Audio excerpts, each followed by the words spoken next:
स्वागत है आप सभी का हमारे YouTube चैनल में जिसका नाम है स्टंप चैटर्जी। मेरा नाम है प्रिंस और बात करते हैं तीसरे टेस्ट मैच के दूसरे दिन की। जैसे ही दूसरा दिन स्टार्ट हुआ वैसे ही जो रूट ने पहली बॉल पे ही अपना शतक पूरा किया और स्टीव स्मिथ और राहुल द्रविड़ जो ग्रेटेस्ट ऑफ ऑल टाइम है उनको पीछे छोड़ दिया शतक मार के। जो रूट ने अपनी बैटिंग की काबिलियत एक बार फिर साबित की, उसने all time great Steve Smith और राहुल द्रविड़ को पीछे छोड़ दिया है। अब जो रूट का सामना सिर्फ सचिन तेंदुलकर से है और जिस फॉर्म में जो रूट चल रहे हैं, बहुत ज़्यादा चांसेस हैं, बहुत ब्राइट चांसेस हैं कि वो सचिन का रिकॉर्ड भी तोड़ सकते हैं। जो रूट सचिन का रिकॉर्ड अगर इसी फॉर्म में खेलते रहे तो, हालांकि एज ए इंडियन हम चाहते हैं जो रिकॉर्ड सचिन के नाम है वो सचिन के नाम ही रहे, लेकिन एक रियलिस्टिक चांस ये है जो रूट बहुत स्पीड से सचिन की तरफ बढ़ रहे हैं और बहुत ज़्यादा चांसेस हैं कि जो रूट सचिन का रिकॉर्ड तोड़ सकते हैं। अब बात करते हैं पूरे दिन की। जैसे दिन स्टार्ट होता है जो रूट के शतक के साथ, उसके बाद बुमराह का मैजिक देखने को मिलता है हमें, जिसे हम मिस कर रहे थे। लास्ट मैच बुमराह खेले नहीं, पहले मैच में बुमराह को मैजिक दिखा नहीं, लेकिन जिस मैजिक को हम मिस कर रहे थे वो मैजिक दिखाया जसप्रीत बुमराह ने बेन स्टोक्स को बोल्ड करके। बेन स्टोक्स को अनप्लेएबल बॉल डाली थी, अनप्लेएबल बॉल। लेकिन स्टोक्स की ये शुरू से आदत रही है, जब स्टोक्स आउट हो जाते हैं तो उनको सिंपल बॉल भी लगती है। हालांकि बहुत अच्छी बॉल थी स्टोक्स, मैं नाम लेना चाहता हूं और मैं सोच रहा हूं लूं कि ना लूं, लेकिन स्टोक्स और विराट कोहली ये दो ऐसे प्लेयर हैं जब ये आउट हो जाते हैं तो ये ऐसे शो करते हैं, मतलब कि बॉल जैसे बहुत अनप्लेएबल थी। नो डाउट अच्छे प्लेयर को आउट करने के लिए अनप्लेएबल बॉल ही लगती है, लेकिन इनको ऐसा लगता है भी हम तो आउट हो ही नहीं सकते, हम आउट कैसे हो गए, मतलब अनप्लेएबल बॉल थी ये तो, मतलब पॉसिबिलिटी नहीं है हमें आउट करना, तो है ना। तो उसके बाद स्टोक्स को आउट किया और वेल सेट जो रूट को आउट किया बुमराह ने अपनी क्लास दिखाई जो रूट को आउट करके, और फाइफर लिया। 11 फाइफर ले चुके हैं सिर्फ 45 टेस्ट मैचेस में as a Indian fast bowler. 11 fifer उसने ईशांत शर्मा को पीछे छोड़ा, कपिल देव को पीछे छोड़ा, तो अब टॉप ऑफ द लिस्ट है। Jasprit Bumrah all time great है एज ए इंडियन बॉलर कोई भी ऐसा नहीं रहा जिसने इतना डोमिनेट किया हो।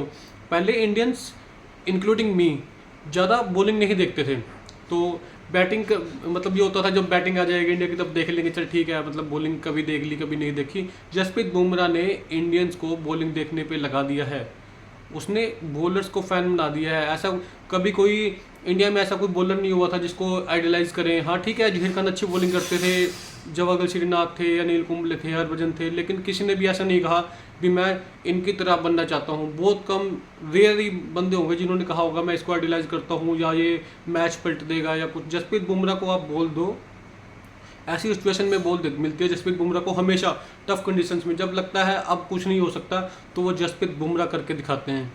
उसके बाद एज यूजुअल हमारी पुरानी दिक्कत, इंडियंस की पुरानी दिक्कत, इंडिया टीम की पुरानी दिक्कत, ऊपर का हाथी निकाल देते हैं और पूंछ हट जाती है।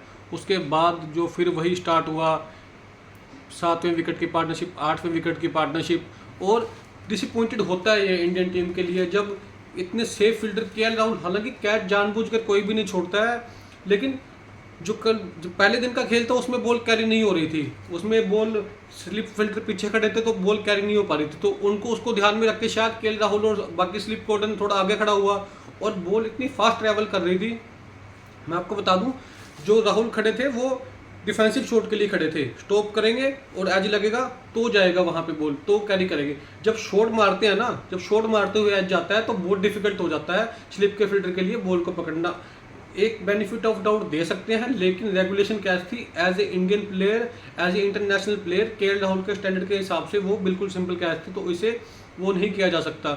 मोहम्मद सिराज इतनी क्वालिटी बॉलिंग कर रहे हैं लेकिन उनका लक नहीं काम कर रहा, उनके किस्मत नहीं काम कर रही, मतलब भगवान जाने मतलब क्या दिक्कत आ रही है उन्हें सिराज के साथ। सिराज ने उसके बाद इतना फ्रस्ट्रेटेड दिखाई देते हैं सिराज, कई बार ध्रुव जुरैल ने लास्ट विकेट की कैच छोड़ दी तो सिराज इतने फ्रस्ट्रेटेड हो गए। मतलब ठीक है, मतलब दुख होता है, हम भी क्रिकेट खेलते हैं, जब आपकी बॉलिंग पे कोई मिसफील्ड करता है या किसी और से मिसफील्ड होती है फ्रस्ट्रेशन होती है, लेकिन इतनी फ्रस्ट्रेशन नहीं शो करनी चाहिए जी अगला फील्डर ज़मीन में घुस जाए, मतलब उसको दिखे मतलब मैं मर जाऊं बस, ठीक है ना। जब कैच छूटते हैं फील्डर को भी उतना ही दुख होता है, नो डाउट, लेकिन सिराज जिस हिसाब से रिएक्ट करते हैं कई बार वो थोड़ा ओवर रिएक्ट हो जाते हैं। हाँ, अलग अलग पर्सनैलिटी होती है सबकी, तो सिराज की अपनी एक पर्सनैलिटी है, लेकिन चलता है क्रिकेट में, आई थिंक तो चलता है, ठीक है। उसके बाद अब बात करते हैं टेस्ट मैच खड़ा कहाँ पे, एक्चुअली टेस्ट मैच कहाँ पे खड़ा है। टेस्ट मैच अभी बिल्कुल बैलेंस में खड़ा है। और एक बात करते हैं शुभमन गिल की। शुभमन गिल के पास बहुत ही सुनहरा मौका है डॉन ब्रैडमैन के 100 साल पुराने रिकॉर्ड को तोड़ने का। डॉन ब्रैडमैन के नाम है 975 रन 1930 में बनाए थे, और 600 रन ऑलरेडी बना चुके हैं शुभमन गिल। ऐसा सुनहरा मौका ना ही किसी के पास 100 सालों में आया है, और ना ही जैसा कि चांसेस हैं आगे किसी के पास आने वाला है। तो 5 इनिंग है, 400 रन है, जिस हिसाब से शुभमन गिल खेल रहे हैं वो इसको अचीव कर सकते हैं। और तीसरे टेस्ट मैच में अब बात आ जाती है केएल राहुल और ऋषभ पंत के ऊपर। मैंने कल आपको प्रेडिक्ट किया था 80, मतलब इंग्लैंड ज़्यादा आगे नहीं है, कल ही मैंने बोला था, कल की वीडियो में आप चेक कर सकते हो। इंग्लैंड ज़्यादा आगे नहीं है, न्यू बॉल इंडिया के पास ड्यू है। जैसे ही इंडिया के पास न्यू बॉल आएगी, जैसे ही मैच स्टार्ट होगा, वैसे ही अगर सही लेंथ पे बॉल डालते हैं इंडियन बॉलर्स तो उन्हें विकेटें मिलेंगी। कल सेम चीज़ हुई। तो आज के लिए देखते हैं, ऋषभ पंत और केएल राहुल बैटिंग कर रहे हैं। केएल राहुल क्लास बैटिंग कर रहे हैं, और करुण नायर को मत भूलें, करुण नायर को मत भूलें। करुण नायर आज फिर एक आउटस्टैंडिंग कैच का शिकार हुए हैं, आउटस्टैंडिंग डिसमिसल का शिकार हुए हैं। जो रूट ने अपने लेफ्ट हैंड साइड पे जो नीचे से बॉल उठाई है ना, मतलब ऐसी कैच थी, वो बंदा वो कैच नहीं पकड़ सकता, बॉल ही उस बंदे को पकड़ेगी। हालांकि एफर्ट किया, जो रूट ने बहुत तगड़ी कैच पकड़ी, और उसी के साथ सबसे ज़्यादा कैच पकड़ने वाले फील्डर हो गए हैं non wicket keeper. Rahul Dravid को पीछे छोड़ा है, 210 कैचेस थे इससे पहले राहुल द्रविड़ के नाम, अब 211 हो चुकी है जो रूट के नाम। सबको पीछे छोड़ दिया जो रूट ने, और बहुत ज़्यादा स्पीड से आगे बढ़ रहे हैं। सबसे एक और बंदे की वापसी हुई है कल के मैच में, जोफ्रा आर्चर की, जिन्होंने आते ही अपनी क्लास दिखाई है, आते ही जायसवाल को आउट किया है। जायसवाल के आउट होने के बाद इंग्लैंड की सेलिब्रेशन देखने लायक थी। जैसे किसी टाइम में सचिन को आउट करके, या विराट कोहली को आउट करके, शुभमन गिल को आउट करके, या अब ये हो रहा है जायसवाल को आउट करके। जायसवाल ऐसे लगता है, मतलब उनके जायसवाल तो उनके खिलाफ रन बनाता ही बनाता है। तो जायसवाल की खुशी वैसे खुशी थी, उनको पता है जायसवाल अगर 1-2 सेशन खेल गया तो मतलब England totally out of the match हो जाएगी। जायसवाल को आउट किया तो बहुत ज़्यादा सेलिब्रेट किया इंग्लैंड की टीम ने। अभी भी मैच पोजीशन पे खड़ा हुआ है। जो थर्ड डे होता है वो मूविंग डे होता है। आई होप इस जो आज का दिन खत्म होगा तो उसमें थोड़ी ज़्यादा क्लैरिटी आ जाएगी कि मैच किस डायरेक्शन में जा रहा है, ठीक है। बाकी जैसे ही हम सीरीज देखने की उम्मीद कर रहे थे, इंडिया बहुत अच्छा खेल रहा है, इंडिया बहुत अच्छी फाइट दे रहा है इंग्लैंड को।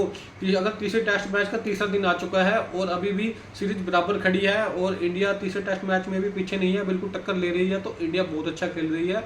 आई होप इंडिया और अच्छा खेले, और 17 सालों के बाद इंग्लैंड को इंग्लैंड में हरा के आए, इंग्लैंड में हरा के आए, ये पॉसिबिलिटी है। अब बस इंडिया को अपनी बेस्ट क्रिकेट खेलनी है, और इंग्लैंड के घर में धूल चटा सकते हैं। और वर्ल्ड टेस्ट चैंपियनशिप अब की बार छोड़नी नहीं है, 3 बार मिस कर चुके हैं, अब की बार फाइनल अपना है। जब भी होगा पॉइंट टेबल पे टॉप पे रहना है, टॉप 2 में रहना है, फाइनल में जगह बनानी है। और इंग्लैंड को जो भी टीम मिले, इंग्लैंड मिले, ऑस्ट्रेलिया मिले, न्यूजीलैंड मिले, साउथ अफ्रीका मिले, कोई भी मिले, तो उसको उसके घर पे हरा के वर्ल्ड टेस्ट चैंपियनशिप जीतनी है। इंडिया सबको जीत चुका है सिवाय वर्ल्ड टेस्ट चैंपियनशिप के। तो आज के लिए इतना ही। जुड़े रहिए हमारे साथ, वीडियो को ज़्यादा से ज़्यादा लाइक किया करो, शेयर किया करो, कमेंट किया करो, और चैनल को आगे बढ़ाने में आपकी मदद चाहिए। धन्यवाद।